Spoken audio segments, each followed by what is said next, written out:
Are you in a cult? I mean, sorority or fraternity? Welcome back, friends, to Cult Crimes and Spirits. I'm Nina. And I'm Andrea, and this week we are diving into the dark side of the Greek life.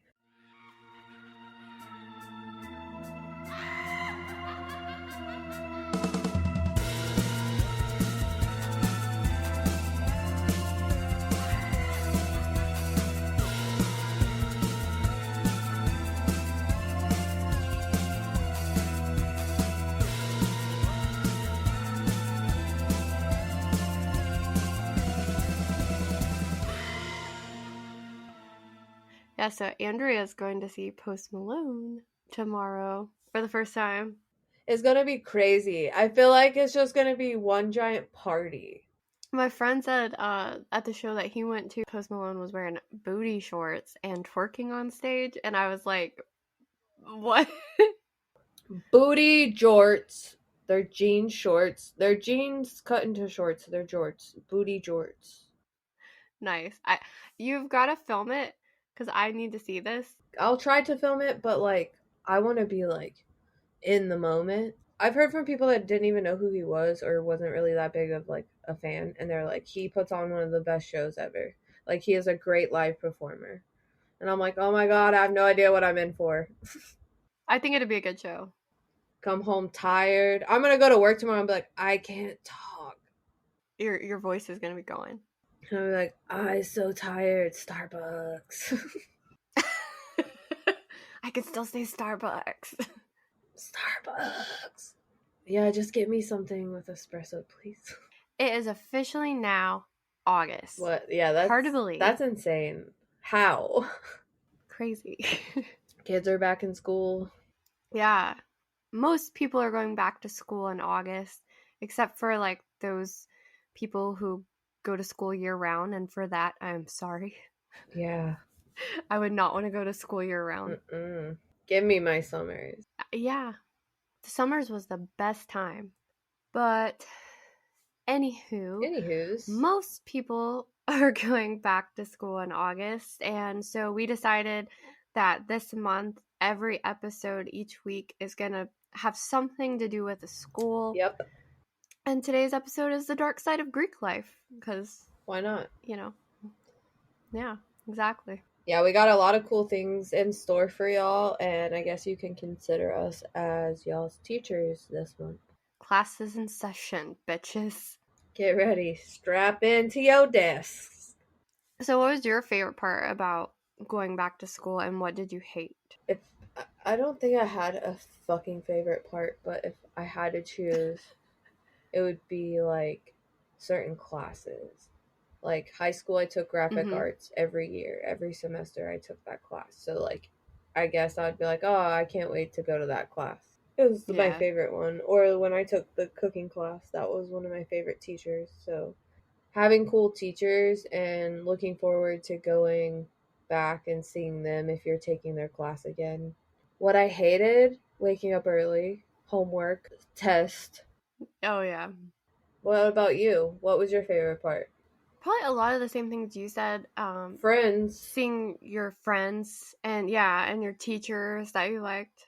You always had those friends that were friends, but they were only at school friends. You never hung out outside of school. We've had the same classes. We're kind of friends. Yup.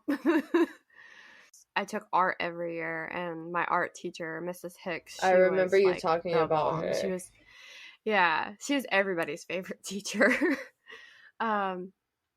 She retired recently, actually. Aww. Shout out to Miss Hicks if you're listening. You were the best. So I've heard. Andrea's even heard about you.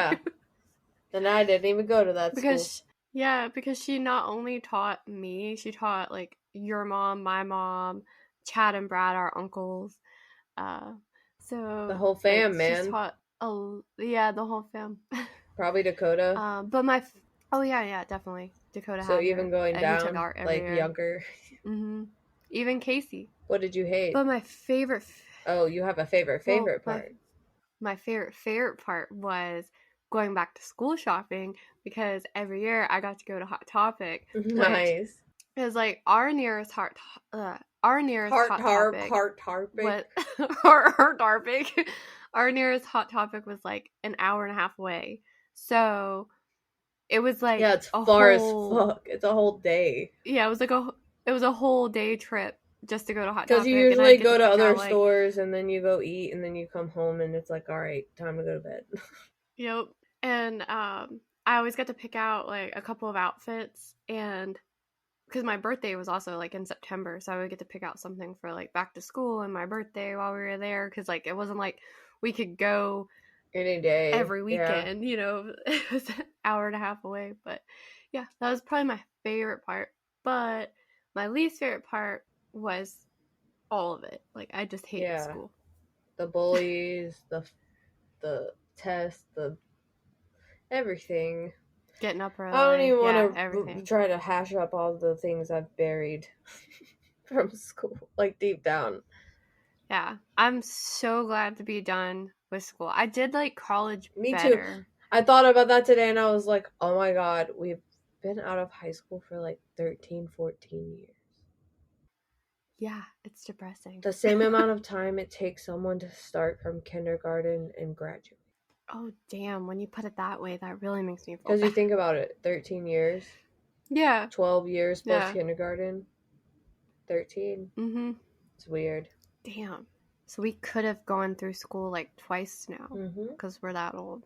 We are that old. But anyways, enough about us.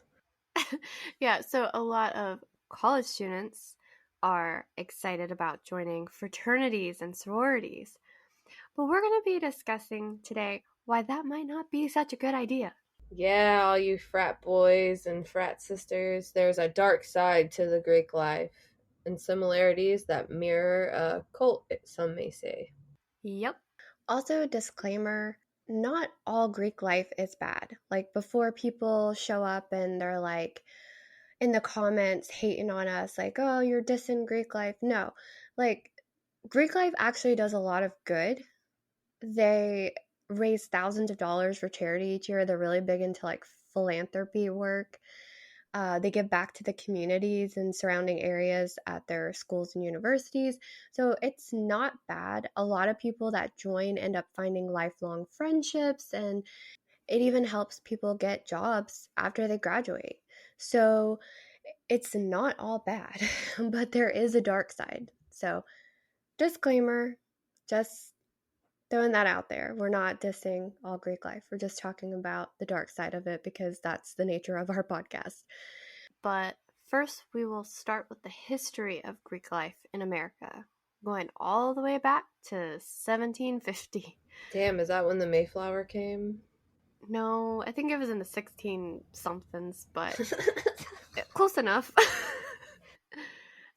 And the first frat ever, Phi Beta Kappa, was started on the campus of William and Mary, located in good old Virginia. Hell yeah. Can we get an amen? Amen, sister. Virginia's where is for lovers, remember? Virginia is for lovers. I be seeing And Virginia tags in front of me for all the time, everywhere I go. Phi Beta Kappa wasn't always called Phi Beta Kappa, though. When it first started, it didn't really have a name. At first, things just started with a bunch of dudes that wanted to hang out and discuss controversial topics that would not be talked about in the classroom. Suspicious. Back then, you know. Sus. Yeah. Yeah, a little bit. That was probably just a cover up Yeah, for other exactly. weird stuff. Because they would meet in secret. Mm-hmm. Hush, hush. Of course, when you get a bunch of guys together, you know they're going to try to have a good time. So even back in the early days, they would drink and party No way. when they got together to discuss these topics. Yeah, so it's always been rooted in like parties. Just drinking and talking. Eventually, in 1776, Phi Beta Kappa was officially established. That's the same year that our country was founded. That's crazy. I wonder if there's a connection to that. Probably because, like, secret societies, Freemasons, like, there was a lot of presidents Weird and, shit. like, the Freemasons. Yeah. I think when they created fraternities, they kind of wanted to create them to mimic the Freemasons and that type of stuff at the time because that was like cool secret stuff. Makes sense. Yeah. And the reason that they used Greek letters is that at the time, Greek and Latin were still being taught in most colleges and universities. And as stated by College Rank, the idea of using Greek letters gained popularity because it created a sense of elitism and secrecy. That's weird. That's so strange. I wonder. It cannot be the same nowadays, or is it still being taught?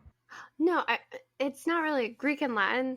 They're like Latin's like a dead language, Yeah. but they still had it in my high school because I ended up getting stuck in that class. Really? I didn't sign up for it, but for some reason I got put in it, and I I was kind just of took stuck there. Spanish. Yeah, I think Spanish was full. Damn. Yeah, I don't know. It was weird, but I just stuck with it, and it was interesting, but it was not useful to me at all. Yeah. Um, but yeah, no, it back then it was still like more of a thing, so they taught it, and it was seen as like elitism. And Phi Beta Kappa at William and Mary was the first fraternity to start using Greek letters. So obviously the rest followed suit. Duh. Why not? And and according to Phi Beta Kappa, they were also the first to introduce an oath of secrecy, a badge, mottos in Greek and Latin, a code of laws, an elaborate form of initiation, a seal, and a special handshake. To me, that just screams cult. Cult, cult, cult. CULT. But we'll get more into that in a little bit. But so one of the early members of Phi Beta Kappa talked some of the other members into creating other chapters of their little society at other colleges. So spread it around. And yeah, so they helped establish a chapter of Phi Beta Kappa at Yale in 1780 and at Harvard in 1781. Damn. Yeah, it's a good thing, or their society might have completely vanished because in the winter of 1781, the College of William and Mary was shut down because, there was the Revolutionary War was going that on. was still a thing. Yeah. While they're partying. So, yeah. And so, if you're wondering about sororities, they didn't come about till much later because in the 1750s, women weren't allowed to attend college. Yeah, women weren't allowed to do a lot of shit for a very long time. Yeah, they were just considered to be like a housewife that took care of the husband and children, and there was no need for them to go to college or seek higher education. Yeah, just cook, clean, take care of the kids. But in 1836, Wesleyan College was established as the first women's college in the world, and it happened to be in Macon, Georgia. Yeah, I thought it was pretty cool. The first fraternity started in Virginia and the first women's college in Georgia. Yeah. Hey, what up? It's us. Yeah. So, women, when they started going to college and found out that, like, there was fraternities, because, the chapters started growing to other campuses and stuff, they wanted in on this, like, secret society group, too. So, they wanted to form their own little groups. Mm-hmm. So in 1851, Alpha Delta Pi was the first secret society for women, and in 1870, Kappa Alpha Theta was the first Greek letter women's fraternity because they would call them fraternities as well in the early days. But according to Merriam-Webster, the word fraternity literally means the quality or state of being brothers, right? So the women were like, we need to figure out a different name. We don't want to call them women's fraternities. Yeah, that's strange. Because they're not a group of brothers.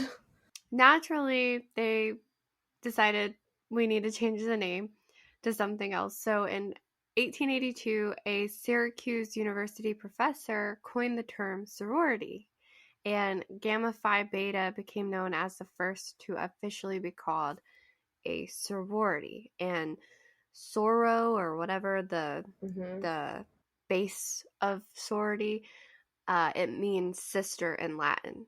That makes a lot more sense.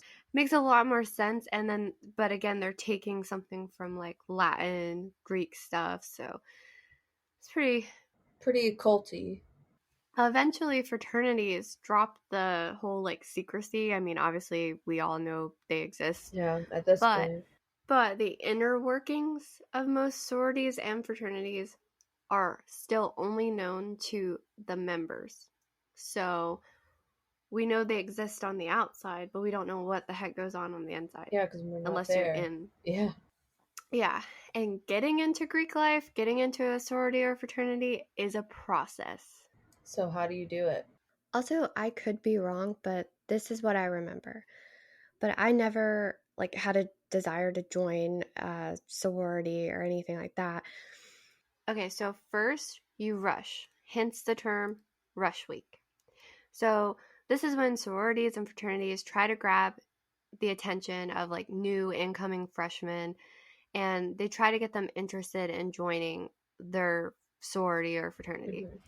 They usually host events during Rush Week and invite potential new members to things like cookouts, parties, whatever. And I actually got invited to a cookout for a sorority when I was at Radford University. I was just out there trying to join a club, but it was like A cult? Rush You're Week or trying to join whatever. a cult? Yeah. No, I was trying to join a club because I got extra credit for being in this club. Gotcha. From one of my professors.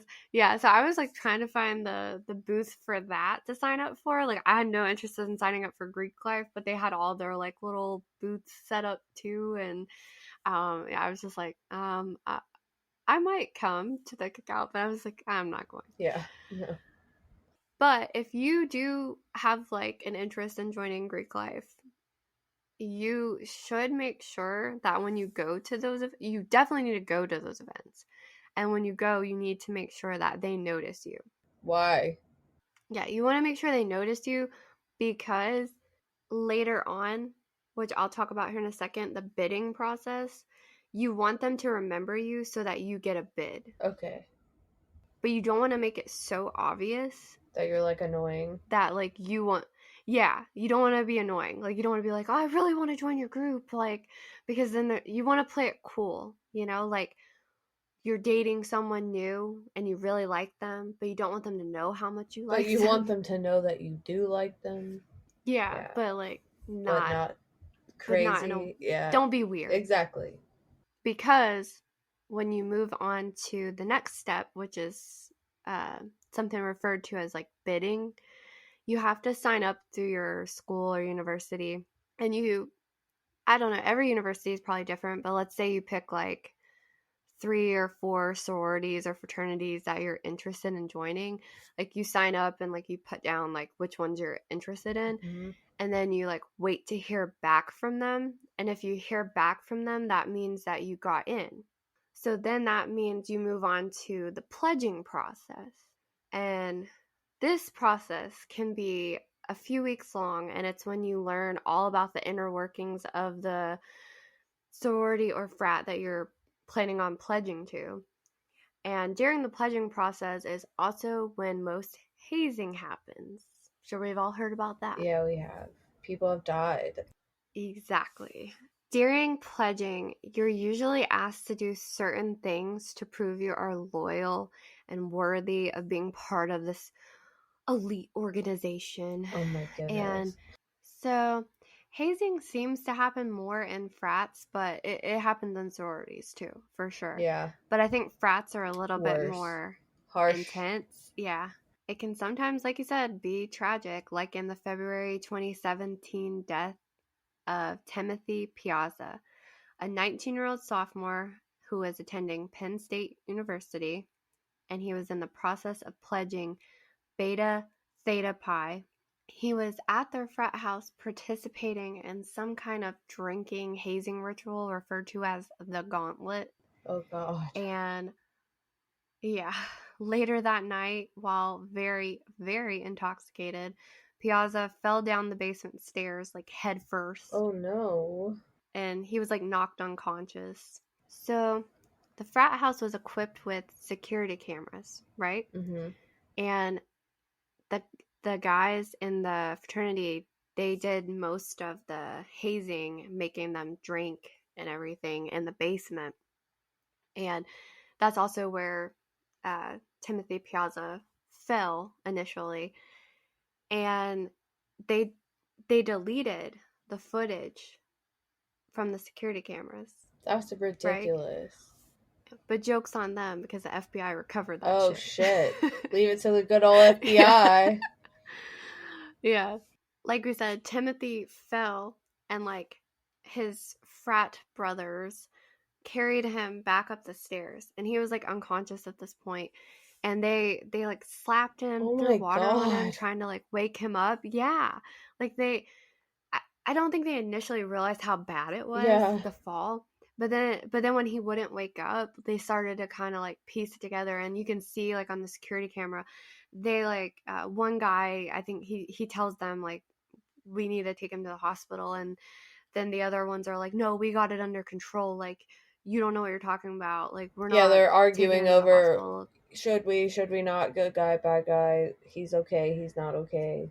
Yeah, because they didn't want to get in trouble because they were, Underage drinking. they He's were 19. underage Yeah. drinking. And according to WNEP, the security footage that the FBI recovered showed Timothy drinking like 18 drinks in only 90 minutes. Wow, that's a lot. Yeah. So he was like insanely intoxicated. So Piazza eventually does get up, and the security footage shows him like stumbling and wandering around Yeah, several more he's drunk times. as fuck. Yeah. He falls several more times and hits his head pretty hard. And it's like he's wandering around, like trying to get himself That's help. so Like he sad. doesn't know what's going on. Yeah, it really was. And they just did nothing for 12 That's hours. so long. Yeah, they finally called for help after finding Piazza like cold to the Oh, touch. he's dead. He wasn't dead yet. Oh, He was actually still alive when he arrived at the local hospital, but he was cold. Like, that's crazy. yeah. According to My Central Jersey, a doctor calculated that Piazza's blood alcohol content at the time he fell down the stairs was between 0.28 and 0.36%. Like 0.08 is legally intoxicated. Damn. The report also said that the doctors concluded Piazza suffered multiple traumatic brain injuries, including a fractured skull and a lacerated spleen, which resulted in 80% of his blood supply in his abdominal cavity. That's why he was like cold. Oh my gosh. That's insane. That's ridiculous. Poor kid. Yeah. As reported by ABC News in March 2017, the Beta Theta Pi fraternity was permanently banned from Penn State, as they should have been. Definitely. The university said its investigation of the fraternity also revealed some disturbing facts, including a persistent pattern of serious alcohol abuse, hazing, as well as illicit drug use and sales. Go figure. They're a frat. Eventually, criminal charges were brought against 28 members of the frat, but only 3 ended up serving jail time. But it was like pathetic. It was like months in jail, and then Wow. like a couple years For a probation death. for a death. Yeah. So Piazza's dead. He isn't coming back, and they get to go on with their lives.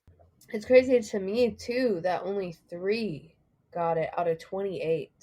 I think those were the main guys that were seen in the video, Yeah. not getting him Hazing help. and Like, not yeah. helping. Yeah. But it's not just frats that have issues. On July 16th, 2020, 20-year-old Gracie DeMitt was killed in a tragic car accident just off the campus of Emory and Henry College, and according to the Roanoke Times, her family believes that her death was directly linked to Greek life at the college and have since filed a wrongful death lawsuit against the school. And I couldn't find anything on if this suit had been settled or not, so I don't know. But basically, what happened was Gracie was in the Kappa Phi Alpha sorority. On the night of the accident, Gracie was a passenger riding in the back seat. joined with 3 other sorority sisters, and they decided to take part in something called the 500. As stated by the Roanoke Times, the wrongful death complaint filed in Washington County Circuit Court describes the 500 as an activity which had taken place at Emory and Henry College for many years prior to July 16, 2020, during which fraternities and sorority members drove automobiles through and around the campus at a high rate of speed. Very smart. The article also shared a statement from Virginia State Trooper DJ Hess that said the gravel road is known as the 500 to college students. At the curve, the students say they try to drift and fishtail their vehicles. Tragically, the vehicle Gracie was in ended up overturning and crashing into several trees. Gracie was pronounced dead at the scene, and 2 others were injured, including the driver, but a 4th passenger was luckily unharmed. That's awful. Yeah. The wrongful death suit blames the school for being aware of these dangerous activities that the frats and sororities would participate in on and off campus and doing nothing. Yeah, how could you know about that and do nothing to stop it or prevent it? Yeah. And Or I don't know. I don't know what the school actually knew about and didn't know about. That's just yeah, what is alleged in speculation. the complaint. Yeah. I actually worked at Emory and Henry College for years, and I worked in the dining hall. So I didn't work for the college, but I worked for Sodexo, and we provided the dining services on campus. And I don't really have anything bad to say about the school. I didn't go there though. I wasn't a student, and I didn't actually work for them. Yeah, it was maybe a little different. Yeah, You probably talked to a lot of frat and sorority people. I did. And I remember being on campus during like rush week and pledge week. That's crazy. And yeah, I remember leaving. I was still in high school when I first started working there.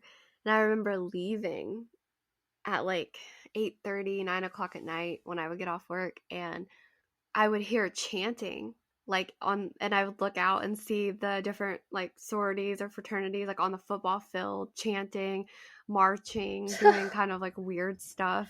Cult And shit. then Just hanging out with my yeah. homegirls. Yeah, and they would come into the dining hall, and I remember one year it was really weird. So it was a sorority, and the girls that were pledging to that sorority couldn't talk. They couldn't even talk to us. That's insane. They couldn't speak at all. I think they were only allowed to talk to like their professors or whatever during like classes. They could talk to their sorority sisters, but they couldn't talk to anybody outside of the group Yeah. while they were pledging. So they would like have another sorority sister come up with them, like an older member, not a pledge. Yeah. They would come up with the pledge so that they could tell us what they wanted to eat. Oh, since they were standing next to them. Yeah.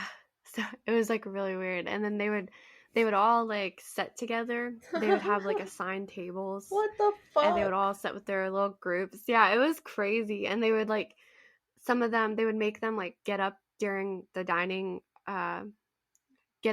dinner in the dining hall and start chanting random stuff. Like they would say, I'm whatever their name is and something stupid. And it was like What the hell are y'all everybody, doing? Just sit down and eat your fucking food. Don't even fuck with that shit.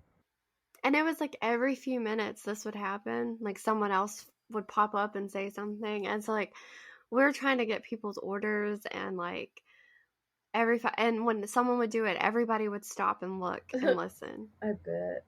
And I'm like in the middle of making this person's sandwich. And everyone has to stop and look. Yeah. You're like, all right, "Can what else do you hurry up want and on tell it? me what you want to Yeah. Yeah. I know. I was like, and that's another reason I think when I got to college, I was like, No, not I don't want to interested, 'cause do I was this. like, I've watched it go down. I'm yeah. good. Y'all ain't gonna do that to me. Hell no. Not for some Greek letters. Mm-mm. But yeah, finally, if you make it through the sometimes horrible hazing process and still decide that you want to be in a sorority or fraternity, Then comes the initiation process, which can be a bit creepy and probably to me it's like one of the most cult-like things. Yeah, no thank you. It just sounds creepy. Initiation Yeah. process. Initiation. And it's like a secret. It's like you don't even know what's going to happen Yeah. until it No. happens. Uh-uh. So there are videos on TikTok and YouTube of like countless individuals sharing their experiences about their initiation ceremonies. And they're so okay, so there's a lot of similarities. So a lot of them have said they've had to wear robes, that What? they were that they were blindfolded.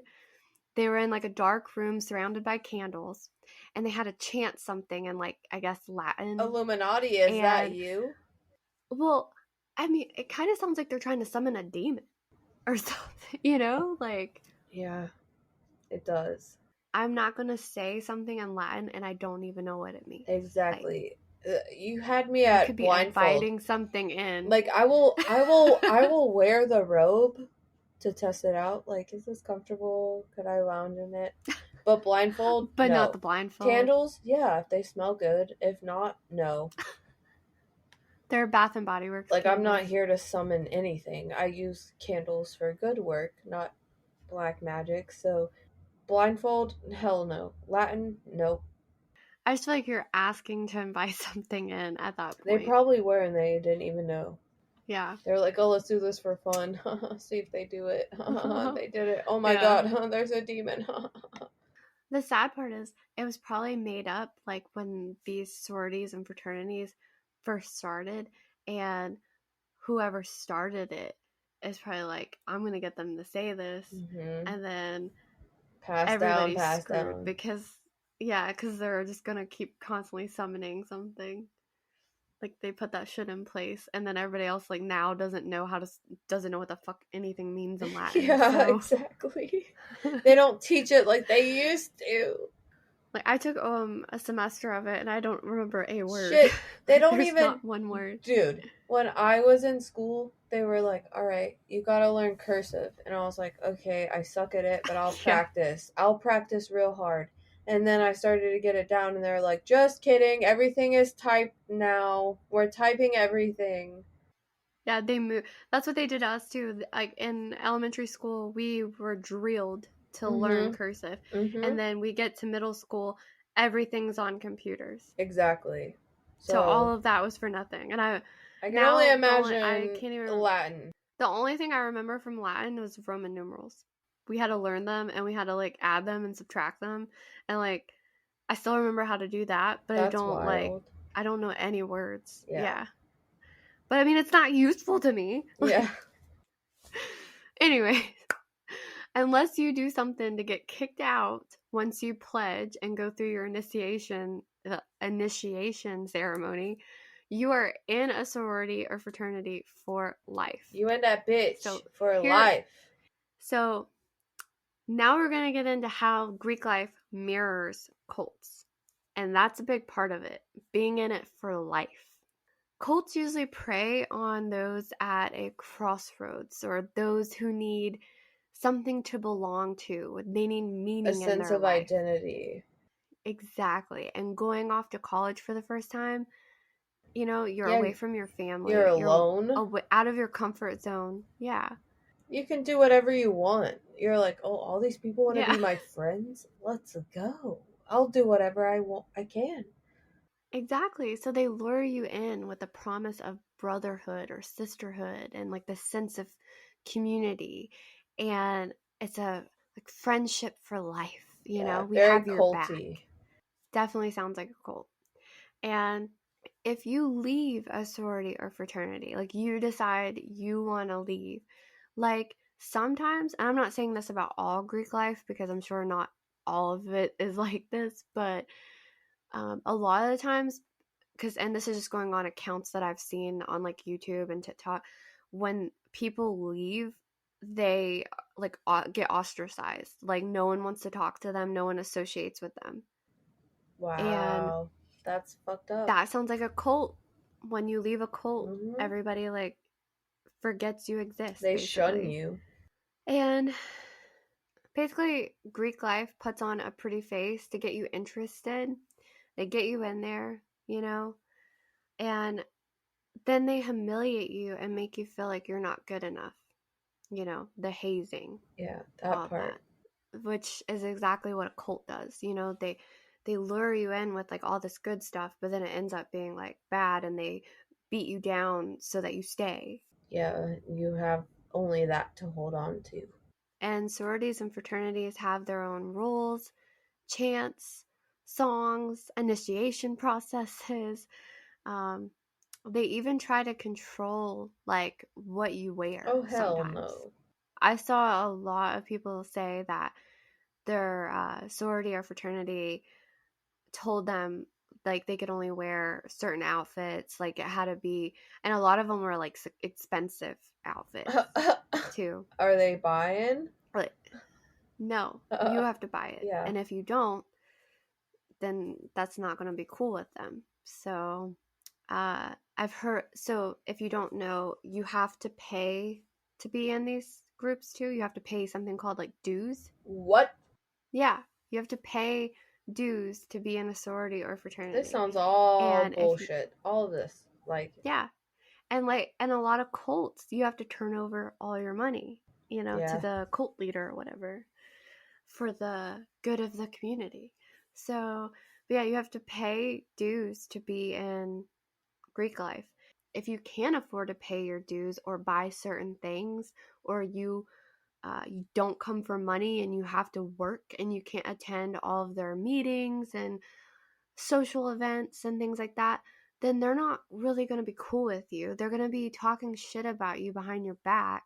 And, the people that you think are your brothers and sisters, Are fake snakes. they're not the exact Fake fake snakes. That's snakes. a good way to put it. Fucking fake. Yes. And there's also a lot of sexual assaults and rapes associated with Greek life each year, That's unfortunate. and many of them go unreported. Well, that sucks. I'm sure if they were to report it, they feel like they would be like banned or hazed again or Hmm. shunned.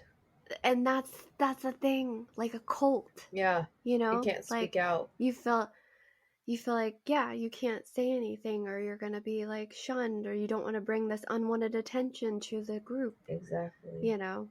Also, sexual assaults happen in cults. All the Like it seems time. like the cult leader is always sleeping with everybody and they're always underage or Yeah. something. It's not funny. I'm not laughing at No, it, but but I mean it's it's just like, true.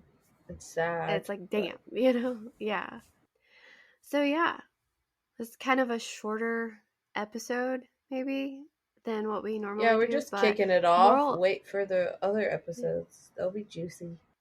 yeah, and moral of this week's episode, kids, we're not saying not to join a sorority or fraternity, but if you do, please be careful. Yeah, and if you see or you have to do some shit and you feel uncomfortable, like quit. And if you can't, speak out. Report that shit. Who Yeah. cares? Get them in trouble.